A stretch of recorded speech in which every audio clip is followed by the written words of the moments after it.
सवर्ण कभी बीजेपी को नहीं छोड़ सकते। सवर्णों का बीजेपी मोह है। ये बीजेपी कुछ भी कर दे, गढ़ नहीं कहते। बीजेपी को सवर्णों ने शुरू से ही मोह में ले रखा है अपने। वो जाएंगे नहीं बाहर। बीजेपी उनको गोली मार दे तब वो सवर्ण सपोर्ट करेंगे। भाजपा का पल्ला ऐसे भारी है, जनता नहीं वो नेता खरीद लेंगे। वो मनीष को बुला लिया मलाई खिला के। सच्चाई ये है कि सुचिता मौर्य सन 17 से 22 तक विधायक रही। मझवा कॉन्स्टिट्यूंसी के किसी भी मतदाता से कभी मिली नहीं और आवास पर जाने के बाद भी मुलाकात नहीं की और ना ही किसी के घर गई। 3 बार कैसे जीत गए वो? जनता ने वोट दिया, जीत गए। कांग्रेस 70 साल रही, अब गरिया रहे लोग। क्या करेंगे आप? ये ना कहिए कि सत्ता बिरादरी का तो असर है ना। क्यों बिरादरीवाद? आप पत्रकारों की बिरादरीवाद कहते हैं। काहेगा बिरादरीवाद?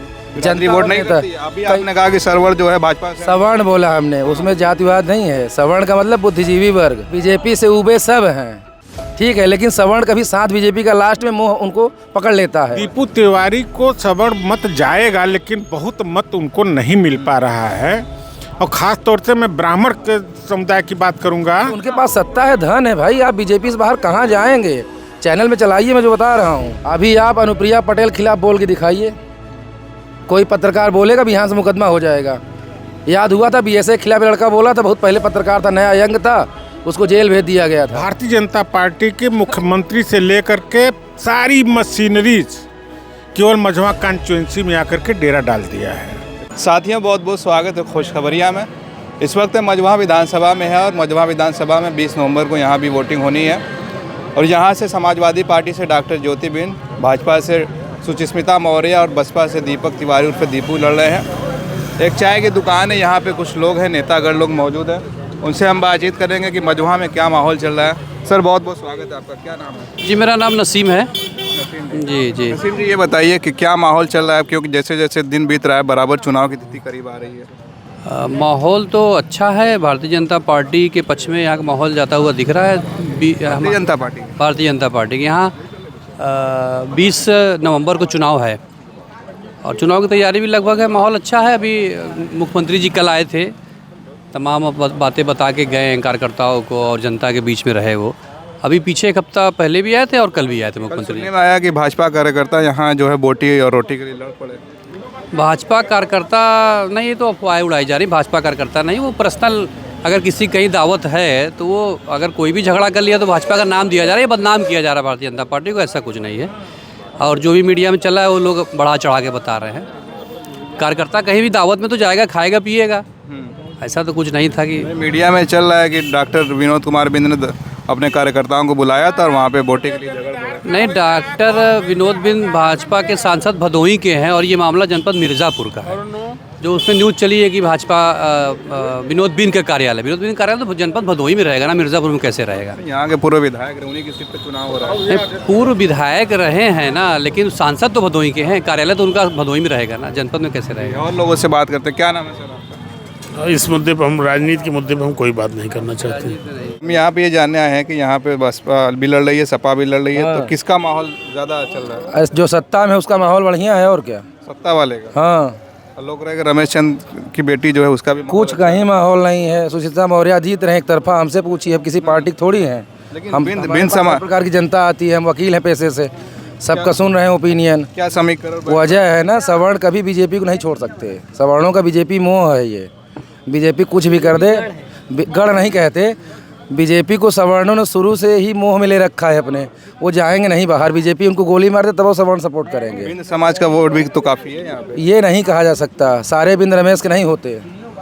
ये आप रमेश भी 15 साल रहे, विनोद कुमार बिंद भी यहाँ काम बताइए, रमेश काम बताइए, आप पत्रकार हैं, बताइए। बिना काम पे कैसे जी? बताइए कोई एक योजना रमेश बिंद की, हम बता रहे हैं। हम किसी राजनीतिक पार्टी से नहीं हैं, हम अधिवक्ता हैं।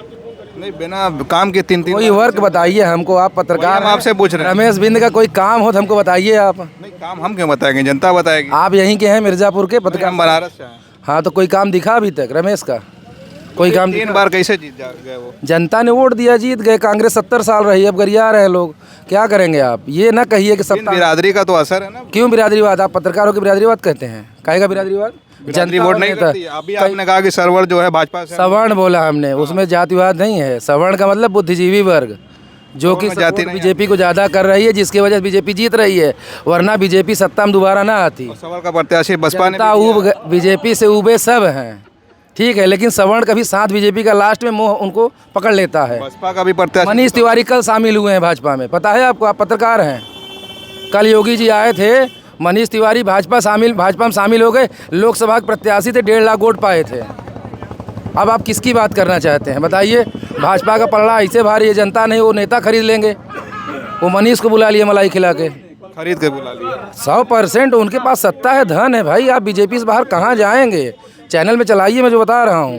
अच्छा, मतलब जिसकी सत्ता है वही है, बल है, सत्ता है। अब यहीं इतने लोग खड़े हैं, अभी आप अनुप्रिया पटेल खिलाफ बोल के दिखाइए, कोई पत्रकार बोलेगा भी यहाँ से मुकदमा हो जाएगा। याद हुआ था BSA के खिलाफ लड़का बोला था, बहुत पहले पत्रकार था, नया यंग था, उसको जेल भेज दिया गया था।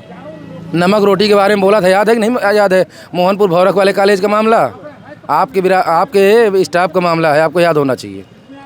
क्या हुआ उस लड़के के साथ? मतलब सत्ता के खिलाफ जो दिखता है वो लड़का कहीं चैनल में आज तक नजर आता है क्या? समस्या ये है कि पत्रकारों को भी नहीं बख्शती सत्ता वाली पार्टियां। कोई भी पार्टी हो। क्या बात कर रहे हैं? आजकल नेता नहीं हिटलर हुआ करते हैं हर पार्टी में। सपा सत्ता में थी, कोई बोल पाता था क्या? कहाँ? बेहतर पार्टी कौन सी है?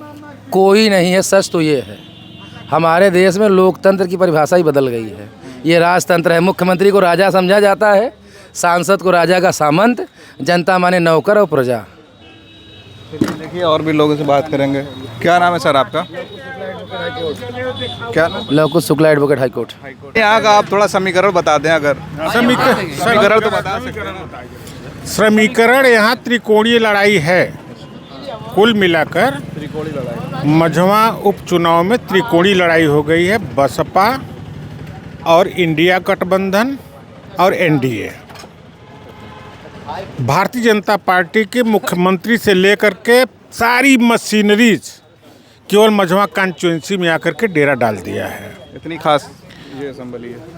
उनको ये चुनाव 27 की रणनीति तय करने के लिए काबिल होगा, इसलिए वो इस पर जोर लगाए हुए हैं। जबकि सच्चाई ये है कि सुचिता मौर्य सन 17 से 22 तक विधायक रहीं, मझवा कॉन्स्टिट्यूएंसी के किसी भी मतदाता से कभी मिली नहीं, और आवास पर जाने के बाद भी मुलाकात नहीं की, और ना ही किसी के घर गई थी। इसका बड़ा आक्रोश था। बावजूद इसके अब केवल रमेश बिंद के भाषा और इसको देखते हुए तमाम सवर्ण लोग भारतीय जनता पार्टी को सपोर्ट करने के लिए बाध्य हैं और देने जा रहे हैं। और मुझे लगता है कि लड़ाई बसपा सपा और इसमें कौन जीतेगा ये अभी नहीं कहा जा सकता। दिन ब दिन समीकरण चेंज होते जा रहे हैं। बसपा का जो प्रत्याशी दीपू तिवारी, तो सवर्ण वोट उधर नहीं जा रहा है? दीपू तिवारी को सवर्ण मत जाएगा, लेकिन बहुत मत उनको नहीं मिल पा रहा है। और ख़ास तौर से मैं ब्राह्मण के समुदाय की बात करूंगा तो ये मानकर चलिए कि दीपू तिवारी को 20 से 30% के बीच में ही ब्राह्मण मत देंगे, बकिया नहीं देंगे। चलिए देखिए, यहाँ पर अधिकतर लोग पत्रकार हैं तो बोलने से बच रहे हैं।